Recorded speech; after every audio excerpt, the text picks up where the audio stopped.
जय झूलेलाल। मुंहिंजे चैनल सिंध समाज ते तव्हां सभिनि जो स्वागत आहे। पंहिंजी मिठड़ी ॿोली सिंधीअ में मां तव्हां सां गॾु शेयर कंदी आहियां कुझु सिंधी कथाऊं, सिंधी भॼन, कुझु सिंधी रेसिपियूं ऐं दादीअ जा घरेलू नुस्ख़ा। वैसाख जो महीनो हली रहियो आहे। हींअर मां तव्हां सभिनि सां गॾु वैसाख महीने जी कथाऊं शेयर करे रही आहियां। लेकिन अगरि तव्हां चैनल ते पहिरियों बार पिया अचो त चैनल खे सब्सक्राइब कयो, जंहिंसां कि तव्हांखे मुंहिंजे हर सिंधी वीडियो जो नोटिफिकेशन सभिनि खां पहिरीं मिलंदव। त हलो त पाण कथा शुरू था कयूं। वैसाख मास जी कथा जो 11 अध्याय। श्रुति देव चवण लॻो त वैसाख मास में मेष संक्रांति में जेको प्राणी सनानु करे भॻवान जी पूॼा करे भॻवान जी कथा ॿुधे थो उहो मनुष्य वैकुंठ वञे थो, परंतु जेको कथा खे छॾे करे वञे थो ऐं नथो ॿुधे उहो नरक में वञी पिशाच योनि प्राप्त करे थो। हिते हिकु मां प्राचीन इतिहास तव्हांखे ॿुधाए थो। प्राचीन काल में गोदावरी जे किनारे ते ब्रह्मेश्वर क्षेत्र में ब्रह्मनिष्ठ परमहंस दुर्वासा ऋषि 2 शिष्य रहंदा हुआ। उन्हनि खे का प्रकार जी का इच्छा कोन हुई। भिक्षा मां जेको मिलंदो उहो खाई करे निर्वाह कंदा ऐं पर्वत जी गुफा में वेठा हूंदा हुआ। इन ॿिन्हिनि जो नालो सत्योनिष्ठ ऐं तपोनिष्ठ हो। इन में सत्यनिष्ठ सदैव भॻवान जी कथा ॿुधंदो हो ऐं ॿुधे बिना कॾहिं अन्न ऐं जल ग्रहण कोन कंदो हो।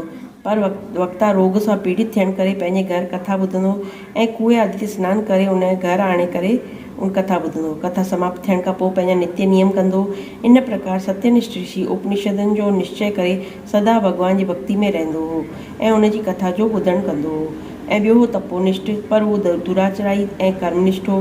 हू न त स्वयं कथा ॿुधंदो न ॿुधणु ॾींदो ऐं कथा खे ॿुधी करे छॾे करे हली वेंदो। कंहिं तप में विघ्न न पए कॾहिं तप में विघ्न न पइजी वञे। श्रोता ऐं वक्ता वटि वञी करे उहो वेंदो हो ऐं हू पंहिंजी दुर्बुद्धीअ जे कारण उन हर कंहिं सां गॾु समय व्यतीत कंदो ऐं न हरिकथा ॿुधाईंदो ऐं न ॿुधणु ॾींदो। जॾहिं हुन वटि मृत्यु आई त कथा जे दुराग्रह सां छिनकारण नाले बलवान पिशाच वञी ठहियो ऐं शमी नाले वृक्ष ते रहणु लॻो। हू पंहिंजे कर्मनि जो वीचार कंदो, बुख प्यास सां दुखी थी करे हेॾा होॾा भटकंदो रहंदो। कदाचित हू सत्यनिष्ठ ब्राह्मण वटि वियो। जिते मठिनसीपुर में अची वियो। मार्ग में दुखी ऐं पीड़ित छिनकरण नाले जो पिशाच ॾिसी करे हू बुख सां आतुर थी करे रोइणु लॻो। उनखे ॾिसी सत्यनिष्ठ चवणु लॻो त तूं केरु आहीं ऐं तुंहिंजी दशा कीअं थी? हीअ सभु मूंखे ॿुधाए त तुंहिंजो दुख कोन थींदो। सत्यनिष्ठ जा अहिड़ा वचन ॿुधी व्याकुलता सां चवणु लॻो त हे प्रभु, मां दुर्वासा जो शिष्य तपोनिष्ठ हुअसि। पंहिंजी दुर्बुद्धीअ जे कारण मां आत्माऊं विष्णु ऐं कथा ऐं कर्मनि जे लोप न हुजण जे कारण कॾहिं कथा कोन ॿुधंदो हुअसि ऐं न कथा ॿुधाईंदो हुअसि।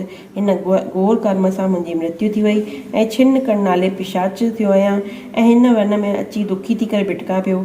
रस्ते में जेके वेंदा आहिनि उन्हनि खे प्रतीत थींदो आहे कि मुंहिंजा भाग्य वापसि अची विया। अॼु मुंहिंजे मथां हरी प्रसन्न थियो आहे जो तव्हांजा दर्शन थियो आहे। इन प्रकार हू चई करे त्राई करे करे रोइणु लॻो। सत्यनिष्ठ जे चरणनि में किरी पियो। सत्यनिष्ठ खे हुन ते दया आई ऐं हुन पंहिंजे ॿिन्ही हथनि सां हुनखे खयो ऐं कथा जो क्षण भर ॿुधण जो फल हुनखे ॾिनई, जंहिंसां कि हुनजा सभु पाप नष्ट थी विया। हिते असांजी वैसाख मास जी कथा जो 11 अध्याय पूरो थियो। वरी मिलंदासीं हिकु सिंधी वैसाख मास जी कथा सां गॾु। तेसि ताईं सभिनि सिंधियुनि भेनरुनि ऐं भाउरनि खे जय झूलेलाल ऐं जय श्री कृष्ण।